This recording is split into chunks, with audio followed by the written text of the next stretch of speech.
It is Locked On Jazz for the 22nd of June. More trade rumors. Is it possible the Jazz could get the 10th pick from Mike Conley? I don't really think so, but we'll look into that rumor and whether there's any validity. Who is Joe Mazzulla? Is this a hidden candidate by Danny Ainge that we should be taking seriously? And the NBA Draft by the Numbers, Part 2, another one I like. It's all coming up on today's edition of Locked On Jazz. Pow.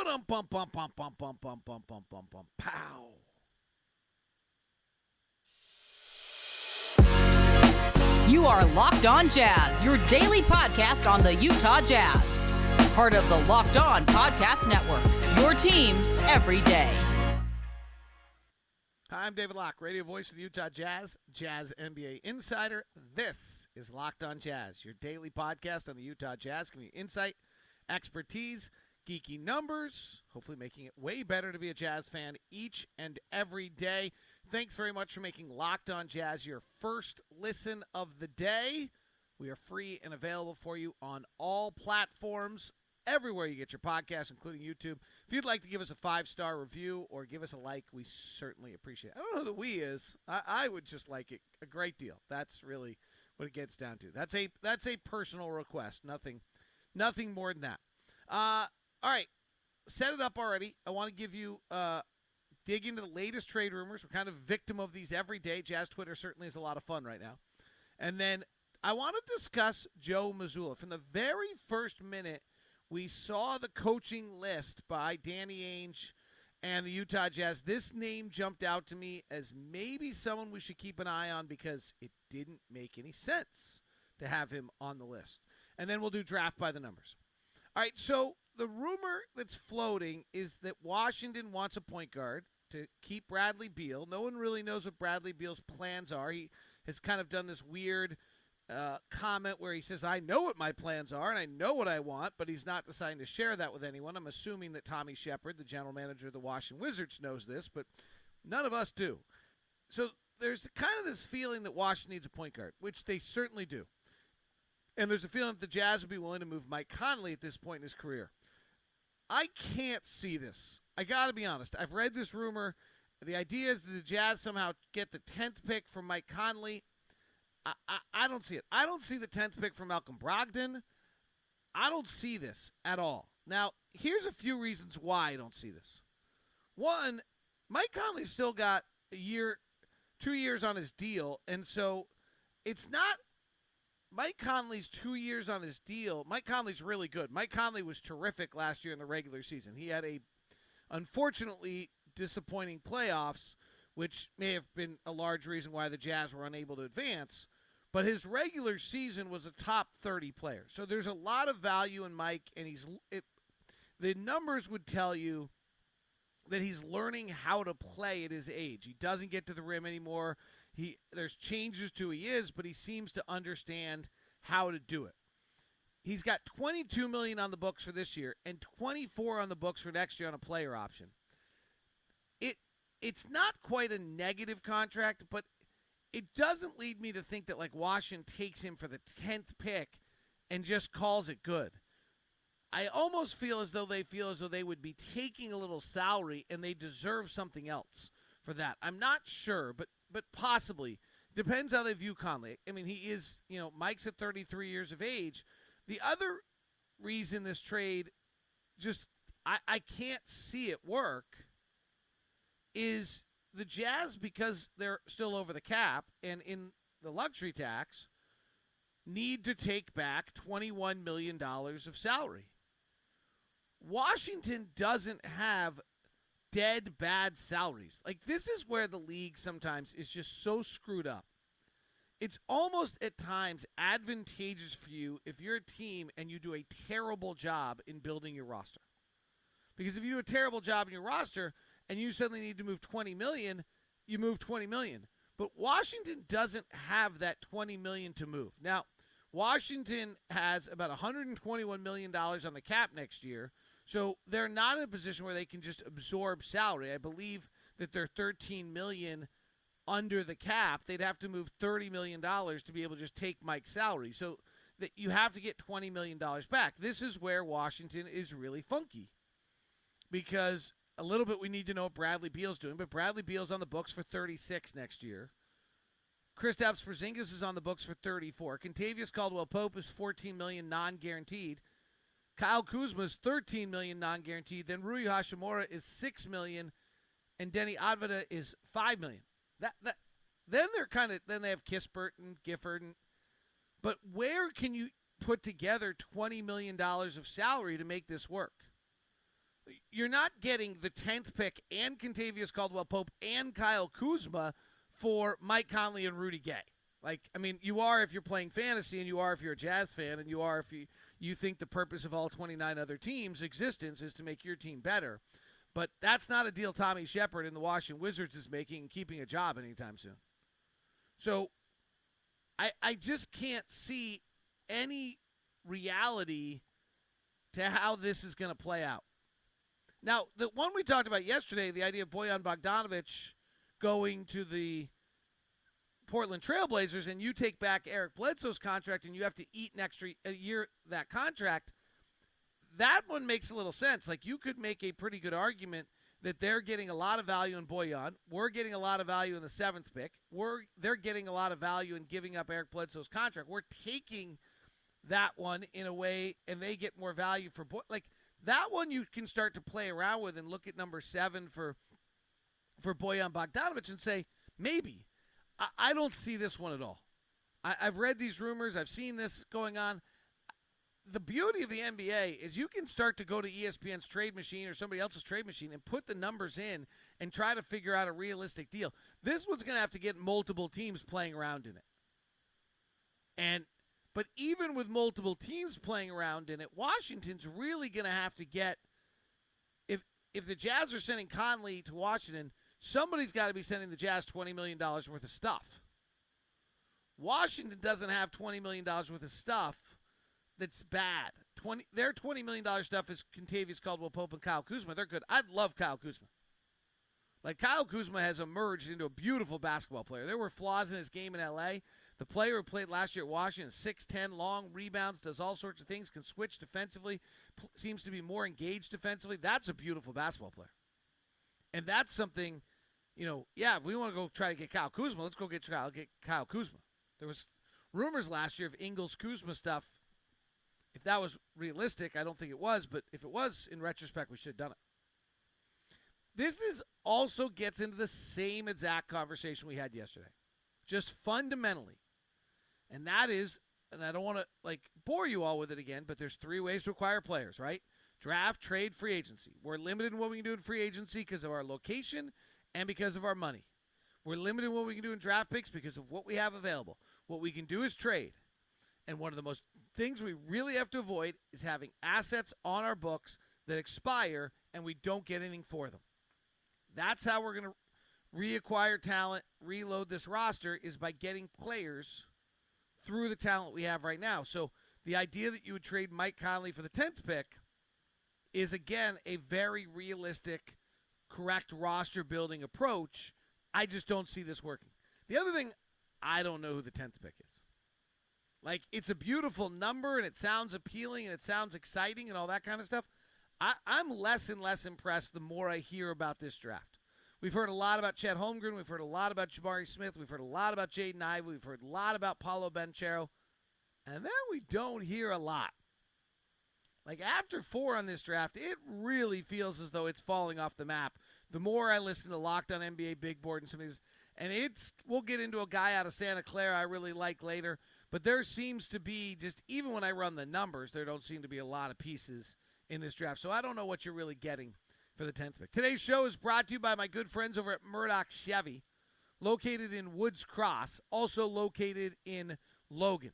And what the Chevy lineup does for you is that incredible SUV lineup you know so well, the SUV lineup that is the Suburban and the Tahoe, the Utah County assault vehicles that are legendary. Also, the Traverse, and then the Trax. The Volt, people who have it love it. Know a few people, and they really love it right now with the gas prices. And then you have the great lineup as well of the trucks, the Silverado and the Colorado. All at Murdoch Chevy. They're not charging you more than MSRP, part of the Murdoch pledge to the people they've been with for over 80 years. So make sure if you're stopped by Murdoch Chevy, feel free to email me first at dlock09@gmail.com. Today's show is also brought to you by my good friends over at Intercap and our buddy Steve Carter of Intercap Lending. Steve's done 2 of our mortgages. He's done our CEO of the company's mortgage. He's done multiple Locked On host mortgage. He truly is the Locked On mortgage guy, and the reviews are continually just fantastic whenever anyone goes to Steve Carter. It's just a great pleasure for me, actually, to send you to Steve Carter because Steve, I just have such amazing confidence that Steve will take care of you. And with interest rates rising, if you're looking to get a loan right now, now is the time to do it. Intercap Lending continues to grow. Why? Because they get loans done. That's how you get it done. That's why realtors go to you, because they get paid once the is done. And why do customers go to Steve Carter? Because with the reviews we bring you are so true. Every time someone goes to Steve, they come back with this amazing experience. So check it out. Feel free to email me first at dlock09@gmail.com, and I'll just set you up. Or you can call Steve directly at 385-800-8528. That's 385-800-8528. 385-800-8528. Intercap Lending, NMLS number 190465. Visit intercaplending.com for more, or just email me and I'll set you up with the VIP meeting. Thanks for making Locked On Jazz your first listen of the day. NBA Draft, Locked On NBA Big Board is out for you, getting ready for the draft. Locked On Ultimate Mock Draft is up. And Draft Night, we'll be having live shows from all of our hosts across the network for you as well after their picks are made. Plus, keep an eye on YouTube for all the latest content on each show. Joe Mazzulla, a name you've never heard of in your entire life until all of a sudden he showed up on the Jazz coaching search. And there's a little something going on with these coaches searches that I think's, and this is not just our coaching search, this is anyone's coaching search, that I think is actually a little unimpressive. So let me clarify for a second. I'm not discrediting any of these candidates. But, like, when the coaching search just becomes the 2 best former head coaches that have been fired, the 2 local guys that everyone's connected to, and the best assistant coach on the best teams, that's not that creative to me. Like, and I get it. It's super hard to tell what's going on in this league of who are the best coaches, who are not. But, like, when I see Jerome Allen, despite his background and some of the problems he had coming out of Penn, out of Detroit, and suddenly someone wants to interview him, like, well, that's interesting to me. He's the assistant at Detroit. And this is not to say that Kevin Young and Charles Lee and Will Hardy, who we talked about, aren't wildly qualified, and they might be a reason why those teams are so good. But it doesn't take a great deal of creativity to play the Terry Stotts, Frank Vogel, Alex Jensen, Johnny Bryant, and the best assistant coaches on all of the best teams. So when all of a sudden I see a name that's not one of those, I'm like, oh, who's this? That means to me that Danny Ainge knew something. There's a reason why this guy's on the list. The others are all the natural selection of way we do coaches. We do it in the NFL. We do it in hockey. We do it everywhere. Like, what's the quickest way to get a job? Go to the AFC or NFC championship game, be a coordinator, get hired as a head coach. Sometimes I think the Detroit Lions offense coordinator might be doing actually the best job because his players suck. And he's actually finding a way to make plays. Like, maybe that's a lot harder than actually getting Tom Brady to have a good offense, right? So I'm never impressed by this idea that we just automatically go hire the best coach, the assistant coach on the best team all the time. So this is why Joe Mazzulla jumps out to me.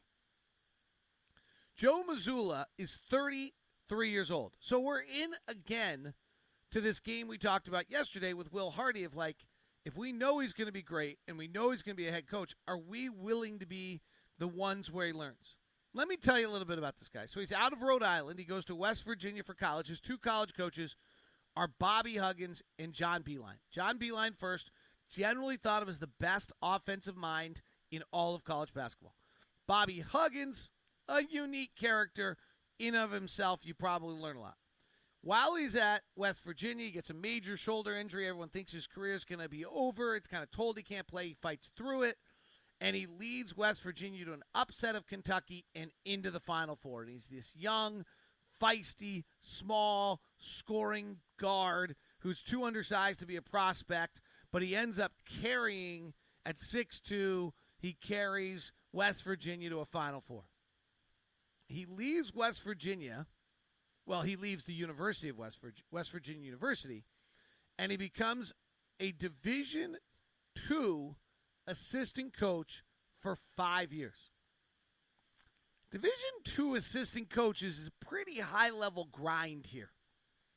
Like, you're driving the bus, sweeping the floor, wiping off the chalkboard. You're Division II assistant coach. There aren't a lot of you. He's at Glenville State and Fairmont State for those years. He then ends up leaving those two to become an assistant coach for the Maine, at the time, the Maine Red Claws, which are now the Maine Celtics, G League team. And he spends a year with Scott Morrison, who's a super interesting coach, by the way. Scott Morrison was the head coach of the G League team for 3 years in the Celtics system, the Maine Red Claws, then went to the Celtics, was an assistant. He actually interviewed for the job last year when Ime Udoka got. He's now in Perth coaching the Australian League. So he was a really successful G League coach. After 1 year as the G League assistant, Mazzulla goes back to Fairmont State, where he's a D2 head coach for 2 years and goes 43-17. And what happens? But the Celtics hire him back as an assistant coach on an NBA staff, and he leaves Fairmont State, Division II, to become the Celtics coach. Then Brad Stevens leaves, and he seemingly should be screwed, but he's not. Ime Udoka hires him on his staff. So now all of a sudden you have a guy who, frankly, I'm guessing, Danny Ainge guessing, Danny Ainge heard about at Fairmont State as an assistant, brought him into the G League, which was probably run by Austin Ainge, by the way, at the time, works for Scott Morrison, goes back to be a head coach. When Brad Stevens is looking for someone, he goes back to the guy who was impressed with before, and then this guy impresses Ime Udoka. This is a pretty good track record for a 33-year-old. And some of the quotes about him are really interesting. Here's what Morrison said about him. Joe was a great addition to our staff. We're lucky to have him. He showed a high propensity for player development and also for kind of relating to players and working with players off the court. He's a student of the game. I love this part. One thing I kind of picked up from him when he was in Maine with me was he was always studying European teams. He played at a pretty high level. He's tough. He looked to learn and expand his horizons. I think he has a confidence to apply what he knows, and what he knows is plenty to coach at this level. What Mazzulla said about his year in Maine, it made me a better person, it made me a better coach. What the front office and what this organization has done for my career up to this point, I'm forever indebted and grateful to them for putting me in a comfortable situation and making sure I'm learning, making sure I'm getting better, and having conversations I'm having. Love the fact that this guy's on the bench or in the G League studying European basketball. Kind of tells me all I want to know. When he was talking about his career at this point, he says, I'm very fortunate. I've gone from great coaches to his high school coach to John Beeline to Bobby Huggins to his AAU coaches. I've always had great people around me and helped me become a great coach. So that's when Mazzulla leaves West Virginia at Fairmont State and becomes the Celtics assistant under Brad. But the trick is that Ime Udoka kept him from Brad's staff. I thought this was really interesting. Here's what Udoka said about this. I talked to everyone in the organization when I got hired, players included. He got glowing reviews. I didn't know much about him going into it, but I take the players' opinions at a high value, and he was a guy that was a consensus yes, somebody that they all worked closely with and believed in and understood his upside. And so once I met with him and Tony Dobbins, Evan, Brad, some of the guys that we kept, it was pretty easy in conversations to see why. Udoka continued, as all of the young guys did. He coached Summer League, held everything together while I was gone to Tokyo. And so the value and relationship aspect, which was a big part of my coaching staff, he carried that over well. So it's easy to see why once I got to know him and be around him, what I was encouraged our guys to do is to be more vocal, be more out there, get their own voice in the same way I was brought up in San Antonio. I think all the guys have done that throughout the year. We've all learned each other. For the guys that I didn't know as well, and obviously with the Miami series and that being his scout, you've seen him grow throughout the season, and now he's in the mix for some things. Hopefully it goes well. So he had the scout for the Miami series. Great praise for what he did there. Here's the question. 33.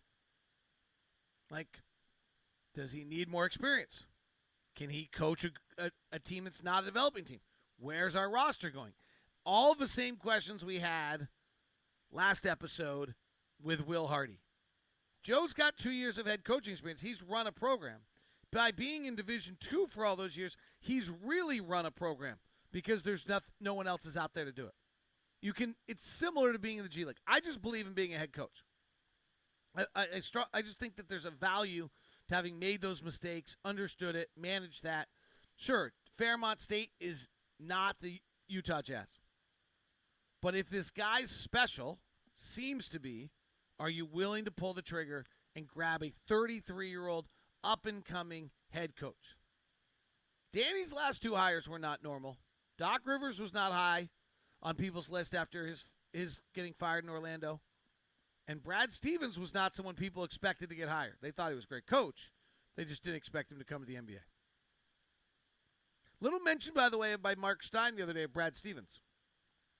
I don't think Brad wants to come back and coach, but maybe he does. NBA draft. So there's your thoughts. Give me your thoughts on Joe Mazzulla in the comment section on YouTube. Let me know what your thoughts. Feel free to hit me on Twitter at DLock09. NBA draft by the numbers part 2. Are there any hidden gems out of the top 10? We'll do that as we continue on Locked On Jazz. Today's show is brought to you by Bet Online. The Bet Online is your number one source for all your betting needs and sports info. Find all the latest sports development, league reviews, news, including this year's NHL playoffs and Major League Baseball. Bet Online is your continued source for all sports wagering information, including live betting, esports, scores, and more. And betonline.net remains the best spot for all your sports scores, podcasts, and news. And yes, they have the NBA odds for the upcoming year, and they're not very optimistic for us. They're done with believing in the Utah Jazz. We should believe in the Utah Jazz, but evidently BetOnline and the NBA futures and the championship has the Warriors plus 450, followed by the Celtics, then the Clippers, the Bucks, the Nets, and the Suns. The Nets still, huh? Dallas and Denver, Miami, Memphis, Lakers, 76ers, Pelicans, Timberwolves, and Jazz. We're down there with the Timberwolves and the Chicago Bulls at plus 4,000. If you believe, now would be the time at betonline.net. Today's show is also brought to you by Built Bar. Which of the multiple Built Bars behind me should I grab right now to show you that I have them with me on the road? Built Bar, the best things come in chocolate. They've got the coconut bar, which is what I had today. Caramel brownie still is available. Brownie batter puffs, churro puffs, coconut marshmallow puffs. Did you get in on the mud pies? Those are all out. You've got to be quick. And you got to use that promo code LOCKED15 to get 15% off your whole order. The macros are amazing on a Built Bar if you're a macro counter. 130 calories, 2.5 fat grams, 4 net carbs, 4 sugars, and 17 grams of protein in your Built Bar. That's 130 calories, 2.5 fat grams, 4 net carbs, 4 grams of sugar, and 17 grams of protein. Go to Built.com, get your order now, and use the promo code LOCKED15. NBA Draft Ultimate Mock Draft Show is up. Go grab it. 5 full episodes. It's like a little drama in of itself. All 30 picks. You've got till Thursday to get through all of it, so make sure you go to Ultimate Mock Draft next. All right. I have charted the top 28 players or so in this first round draft. Here are the best transition athletes. They peak out. Mark Williams out of number 1 is Keegan Murray out of Iowa. Number 2 is Mark Williams out of Duke, followed by Chet Holmgren, then Terry Evans and Jalen Duren. And the last one would be Benedict out of Arizona. Best isolation players in the draft. This matters, right? NBA is an isolation league. Now, the question is, does anybody have enough attempts? So, 138 attempts for Paolo Banchero, but he's only in the 59th percentile. 82 isolation attempts for Jabari Smith, only in the 71st. The best isolation player in the draft with over 50 attempts, which is not many guys, is Keegan Murray. So Keegan Murray just came out as the best transition athlete and the best isolation athlete. Love him. Big thumbs up on what that'll do for you in the draft. Sacramento at 4, maybe sitting on him, depending what happens with Jaden Ivey. Surprise little people. The rest of the guys, Ivy has 57 isolation attempts, is in the 80th percentile. And the rest of the guys just don't have many attempts. Johnny Davis, who people like, Big Ten Player of the Year, 56 isolation attempts, only in the 45th percentile. Jalen Williams is better at 71 percentile. Walker Kessler, a big 7-footer, 27 isolation attempts, is in the 95th percentile, but very limited. Ty Washington, very limited. Here are the best pick-and-roll defenders. There's 5 of them that jump out. The number 1 pick-and-roll ball handler in this draft is out of Ohio State, is Malachi Branham. 95th percentile for the freshman, 6'5", 195, 114 pick-and-roll attempts. That's super interesting to me if I'm a team and I pick him up. Blake Wesley, who most people have kind of in that same range, 206, but only in the 42nd percentile. No other players in the 90th percentile in pick and roll. The next best is a kid out of Toledo named Ryan Rollins, 6'3", 180, and he's in the 89th percentile, 179 pick and roll attempts. So that's real. Jalen Williams, Jr., 6'6", 210, Mavs draft. Richard Stamen tells me he was not good the first 2 years, was good this year. Is in the 87th percentile on 209 pick-and-roll attempts. And the only other guys in the 80th percentile are Jaden Ivey again, 173. And actually, that's it. The next one is A.J. Griffin in only 20 pick-and-roll attempts. So those are your best pick-and-roll guys. Best pick-and-roll man, no surprise, Mark Williams. Jabari Smith is great as the pick-and-roll man. 92nd percentile. Who are the best shooters in the top 30 guys in this draft? The number 1 shooter in the draft, spot-up percentile, is Jalen Williams out of Santa Clara. So this guy gets interesting. 6'6", 210. Good transition percentile, 83rd percentile. Isolation, 71st, good. Pick and roll, elite, 87. Spot up percentile, 97th. Overall catch and shoot percentile, 97th. Off the bounce shooting, 53rd percentile. I'm, at least numerically, in on Jalen Williams. Now, I missed badly on Malachi Flynn, which was a small school player out of San Diego State. We'll see on Jalen Williams. But keep an eye on that because the numbers love him. Now, the other spot-up shooters of elite level, you got Jabari. And this is real. 94th percentile spot-up shooting for Jabari Smith on 133 attempts. Overall catch and shoot, 84th percentile. Unguarded catch and shoot, 100 percentile with a 98% effective field goal percentage on Jabari Smith. Wow. That's why he's the number 1 pick, or might be. 85th percentile jumper off the bounce. Guy can really stroke it. A.J. Griffin, 91st percentile spot up. Really like A.J. Griffin's numbers. Keegan Murray back at us. 85th percentile spot up shooting. Keegan Murray peaks out in these numbers.